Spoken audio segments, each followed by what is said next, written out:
नमस्कार मित्रांनो, आज रविवार आणि आमच्या शिवबाळाला आज सुट्टी आहे आणि त्याचा 9 सप्टेंबरला बड्डे झाला होता. आज 13 सप्टेंबर आहे आणि त्याला पप्पांनी काहीच गिफ्ट दिले नव्हतं. त्यामुळं आज शिवबाळ उठल्या म्हणतात, पप्पा तुम्ही बड्डेचं गिफ्ट कधी देणार? मी म्हटलं बाळा तुला काय पाहिजे?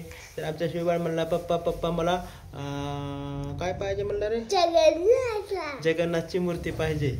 आणि मग त्याला म्हणलं आता जगन्नाथची मूर्ती तर बारामतीमध्ये मिळतच नाही. मग त्याला विचारलं पण काय करायचं, कुठलं घ्यायची मूर्ती?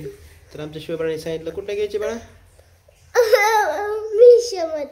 हा, आता मिशोमधनं आमच्या शिवबाळाने मूर्ती सर्च केली आणि आम्ही ती मूर्ती ऑनलाईन मागवली. आणि आता कधी येणार आहे माहिती का? आफ्टर 3 days आमच्या शिवबाळाची जगन्नाथाची मूर्ती येणार आहे. ॲक्च्युली आमच्या शिवबाळाकडे अगोदर खूप साऱ्या मूर्त्या आहेत. हे पहा आमच्या मागे सगळ्या मूर्त्याचा खजिना आहे.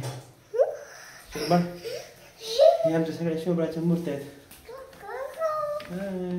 आता एक जुना जगन्नाथ आहे पण तो थोडासा खरा आहे. कोण आहे? हा, आता काय आता आणखी नवीन मूर्ती येणार आहे ना, छान छान. चला चला, जय जगन्नाथ म्हणा.